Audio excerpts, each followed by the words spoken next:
My name is Rahman Kabir Khar, and I am a student of liberal arts and social sciences. So my question is that how are you planning on creating a fair playing ground for the upcoming elections? As I belong to a political family myself, and I have witnessed this firsthand, that our nomination papers are being cancelled without any reason. So what is your take on it and making a fair election? Thank you. As I was trying to explain to her, I'm glad that you are a student of political science, or okay. I don't shy away from admitting that we are a transitional democracy. And a transitional democracy is, again, a discipline which is taught throughout the globe in different universities. We are not a settled democracy. Most of east of the Europe, from some countries of Asia to Middle East, North Africa, they are transforming towards the democratic norms. What is the essence of democracy? Is it just a ritual of one day that you have elections where the principle is that the government has to change through ballot? And that principle has to be accepted and followed religiously, just like a religion, that it has to come that way. When you agree to that, there is a next phase of democracy, and which is equally important, and that is the performance of democracy. The problem with the transitional democracy is that they fight for the principle of democracy, but they're not interested in the performance of democracy.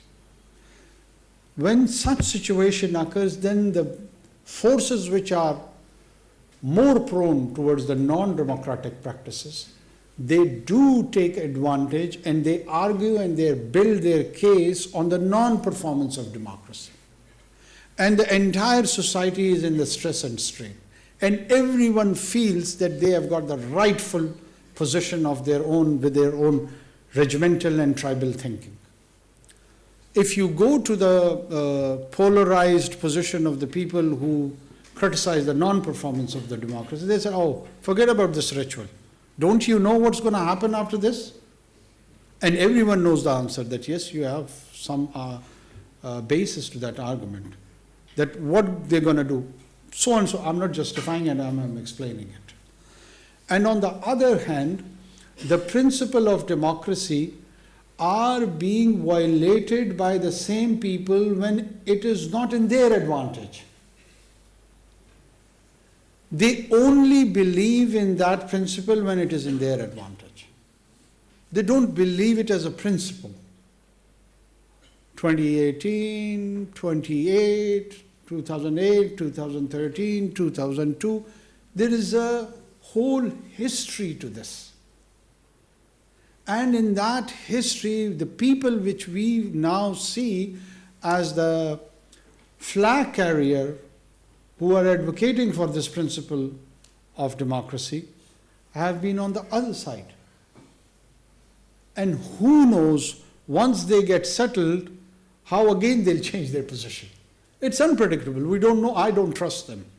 As an individual, I have to vote for them. I wouldn't know that if they get settled with the forces on which they are on the confrontational path, so what would they do next? So once if they are settled, some same old practices, same old business, and same kind of an old hybrid regime to run this country, that basic question of civil-military relationship, which people shy away probably to ask me, that its challenges have not been explored, have not been answered, so the problem remains the same. What would we do then? There is an imbalance here. I am saying it. There is an imbalance, and that imbalance primarily is because the civilian institutions don't perform. So what do?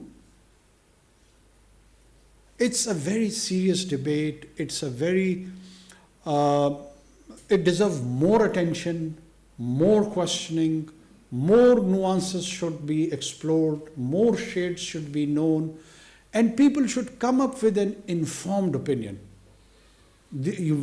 Everyone should contribute towards it. This is a national duty. I believe in it. I don't doubt the intention of anyone who takes any sides. But be genuine.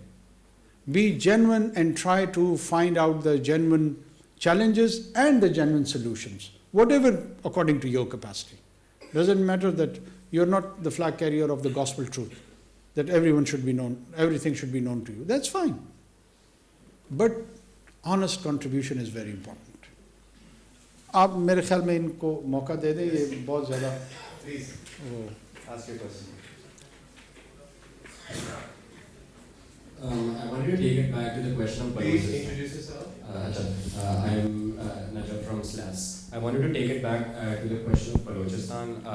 آپ نے جب اسرائیل کی بات کی تو آپ بتانے لگے لائک جنرلی جو نیریٹو رہا ہے اسرائیل کے بارے میں, تو اسرائیل لیٹس سے ڈیسٹیبلائزز فلسطین for like decades upon decades. At that point فلسطین سے ایک حملہ آتا ہے, فلسطینی اسرائیلی کہتے ہیں کہ یہ انہوں نے کیا کر دیا, اب تو ہمیں ان کا پورا ملک تباہ کرنا پڑے گا. In much the same way Pakistan for decades upon decades takes part in like the disappearances that have happened in Balochistan. At that point, the Balochi people, they throw some rocks and Pakistan says ke, oh, hame arrest karna pad gaya. Right? So it's much the same situation showing up on both ends. How is in this particular situation Pakistan using its monopoly of violence in a way that's better than like Israel? Okay. Thank you for asking. اچھا ہوگا میں نے اس کو وہ دلا دیا. Are you from? Liberal. And you belong to Lahore or? I'm from Karachi. Karachi originally.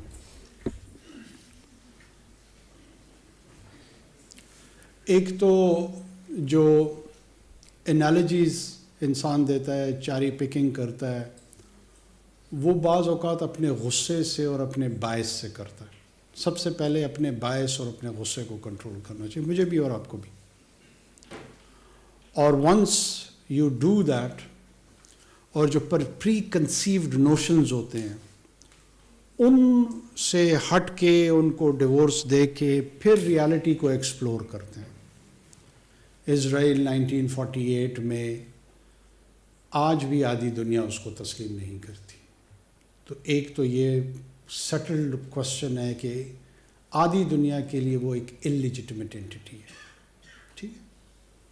Pakistan 14 اگست 1947 کو legitimate anti بنا, جس کو 197 ملک تسلیم کرتے ہیں. اب یہ ایک لیجٹمیٹ اینٹی اور ایک کویزائی لیجٹمیٹ اینٹی, یہ بنیادی فرق ہے دونوں میں.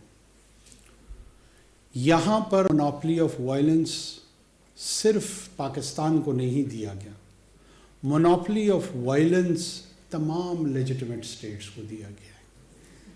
یہ جو اسرائیل کو بھی لوگ کہتے ہیں کہ اس کو تسلیم نہ کرے, اس کی بنیادی وجہ یہ ہے کہ پھر وہ legitimate right to the monopolization of violence ان کی طرف چلا جائے گا.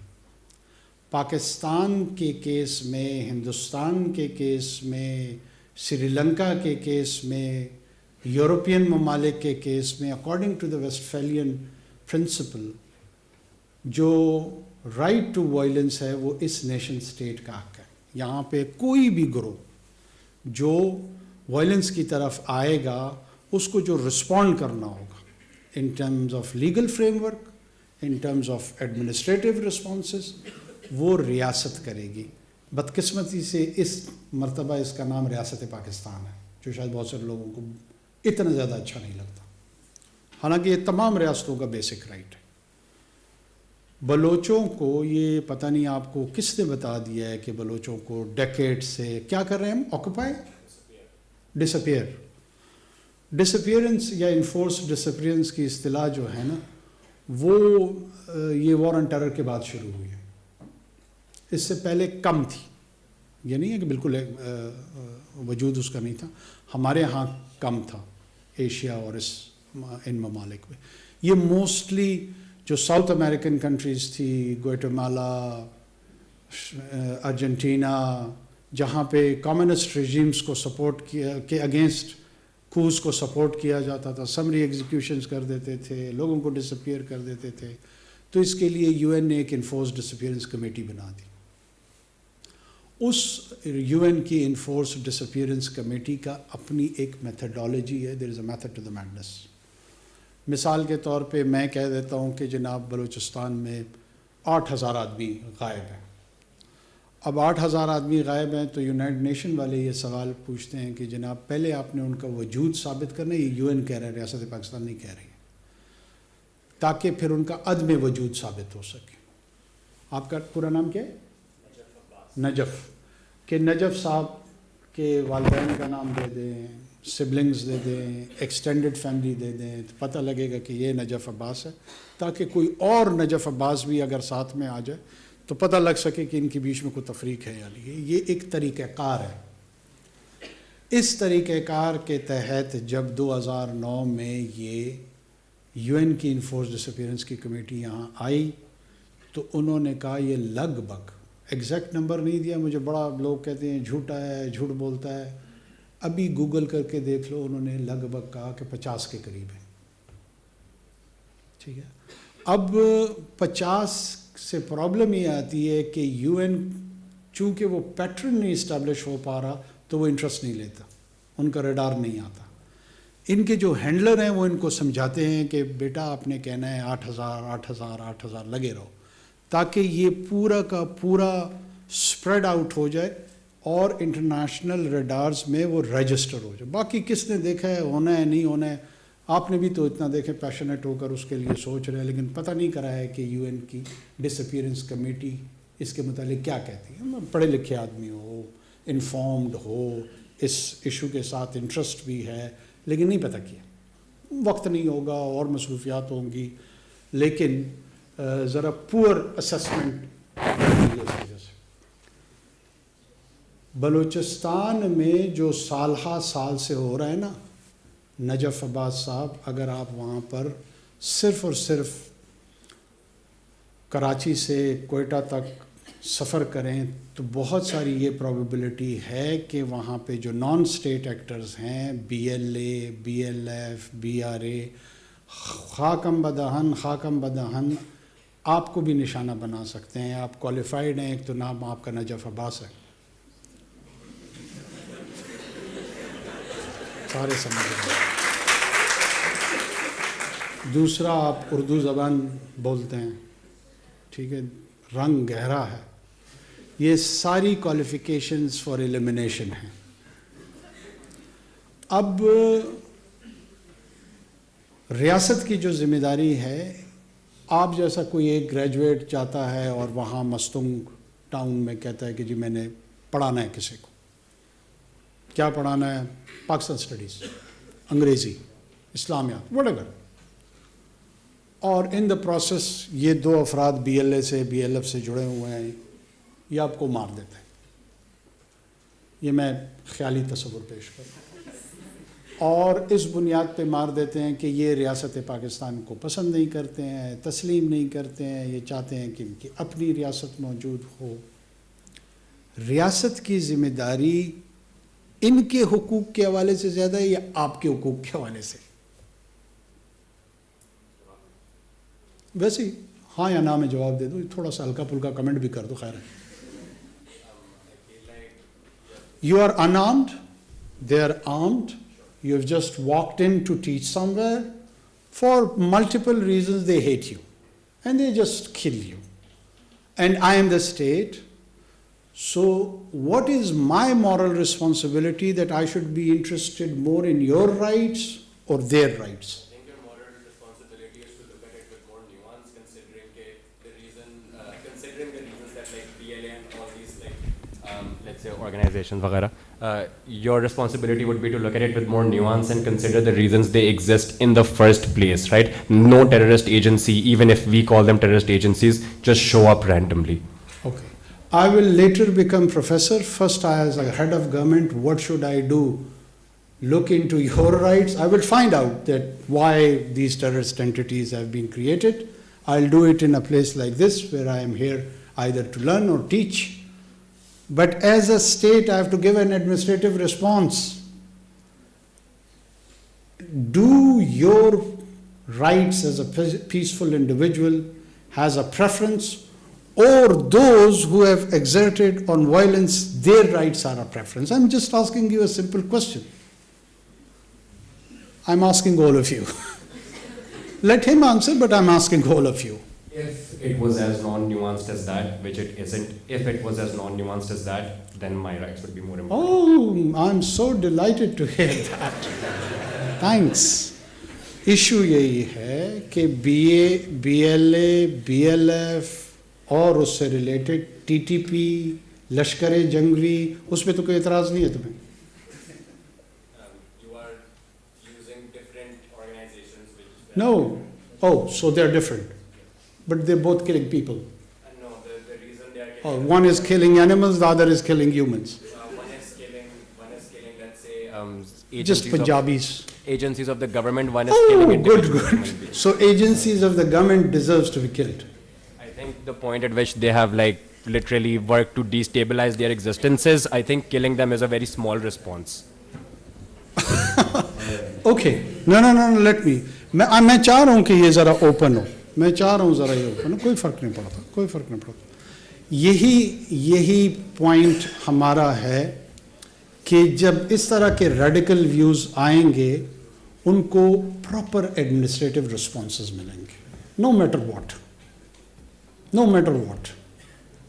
But we will not allow them that they go with impunity and kill people. और ये नहीं हो सकता कि इस तरह civil entities की को masquerade करके फरास बना के उस वायलेंस को रैशनलाइज करने की कोशिशें करेंगे. उनको भी हल्का हल्का देखेंगे, हल्का हल्का तेज नहीं, लेकिन देखेंगे ज़रूर. But we do see we have a visibility as a government. हम इतने इम्बेसील नहीं हैं, इतने इडियट्स नहीं हैं. इन्होंने अलल ऐलान पाकिस्तान की रियासत और उसके पीसफुल सिटीजनरी के ख़िलाफ़ जंग शुरू की हुई है. हमने ये चैलेंज कबूल किया हुआ. देखते हैं अल्लाह मालिक के कौन जीतता है, कौन हारता है.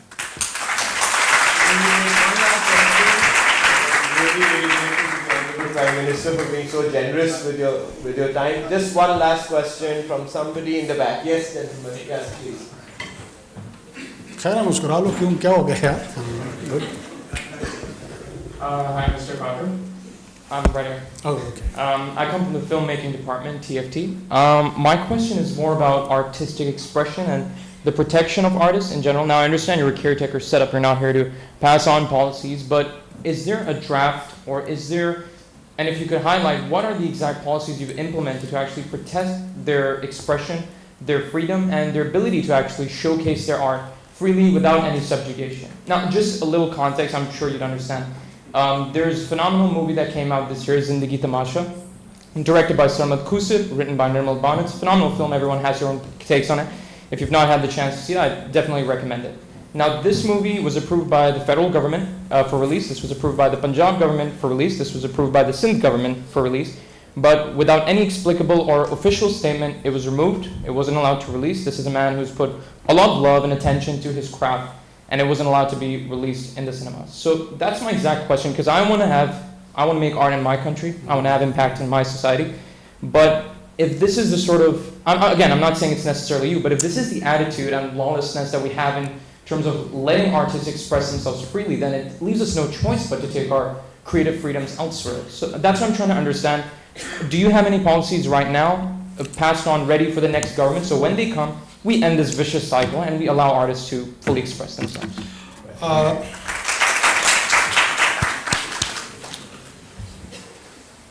You've just said it, whatever is dwelling in my heart. I mean, performing arts, other arts, creating it in different mediums. Do we have a policy for that? I'll be very honest that I had so many challenges, economic and political, right now for the last 3.5, 4 months, that I've not been able to pay attention to this one particular. But it is utmost important. When I had interaction in Central Asia, in China, and even in GCC countries, I've been advocating that let's have joint platform for creating this content. I mean, look at Arturo. It generated $2 billion, and there are more civilizational themes and other areas where content creation can bring a lot of economic opportunities also. It is related to our soft image, so on and so forth. But in terms of policy and anything particular which I can share with you right now, I won't be able to do that because I have not done it. If there are some suggestions or if you can design some proposals, I'm willing to make it part of a draft prior to leaving this assignment, and we would be able to influence policymakers in future. But this is a very important area. I agree with you. Thank you so much for being so generous. You've been so patient and you took all these questions with a lot of grace. We really, really appreciate that.